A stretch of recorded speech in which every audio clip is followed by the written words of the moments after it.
High, আমি সুচিস্মিতা। আজ হচ্ছে আমার মায়ের জন্মদিন। আর জন্মদিনের প্ল্যান অনেকদিন আগে থেকেই রেডি ছিল, মা যদিও জানে না। দেখো আমি রেডি হয়ে গেছি। আর হ্যাঁ, বলে রাখছি যে এই সেটগুলো দিদিভাই আমাদের জন্য অনেক আগে থেকেই রেডি করে রেখেছিল। এটা হচ্ছে বাবার, হোয়াইটটা আমার, আর মায়ের হচ্ছে রেডটা।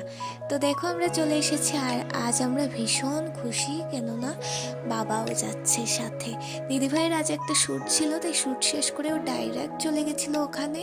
প্ল্যান একদম রেডি, সারপ্রাইজ রেডি করে বসেছিল ওখানে। আর আমরা কিছুক্ষণ নিচে গিয়ে ওয়েট করি, আর তারপর দিদিভাই বললো উপরে চলে আয়, বাবার মাকে নিয়ে চলে যায়। তো আমার ভীষণ খুশি লাগছে যে বাবা তো সবসময় বাইরে যায় না, কেননা বাবা তো পছন্দ করে না বাইরের খাবার খেতে। তাই আজ বাবাকে বললাম যে চলো আজকের দিনটা অন্তত চলে যায়। তাই বাবাও বললো ঠিক আছে তবে যাই।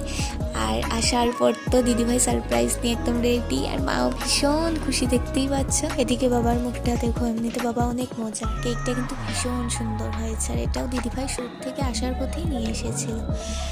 আর এদিকে তো বাবার মাকে একসাথে কি মিষ্টি লাগছিল, দেখি ওখানে কতটা আনন্দ হয়েছে। চলো কেক কাটিংটা একটু দেখে নিই।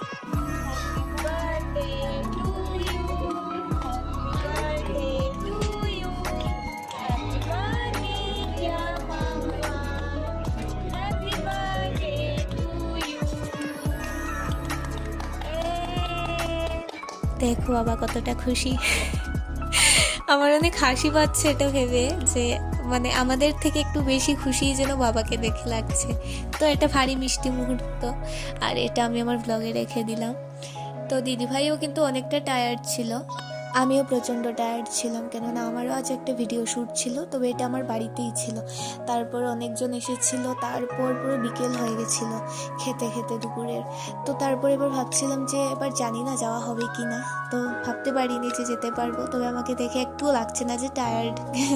তো যেটাই হোক না কেন, এটা ভগবানের আশীর্বাদ যে ভালোভাবে হয়েছে। তারপর বাবাকে আর মাকে নিয়ে বাইরে একটু সময় গল্প করলাম, ভালো ভালো ছবি তুলে দিলাম।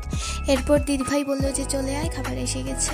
তো আমরা গেলাম, খেয়ে দিয়ে বাড়ি ফিরে যাব। তবে লাড্ডুকে অনেক মিস করলাম। তো পুরো একটা বছর মনে থাকবে, এত সুন্দর একটা মুহূর্ত কাটিয়েছি পুরো পরিবার মিলে।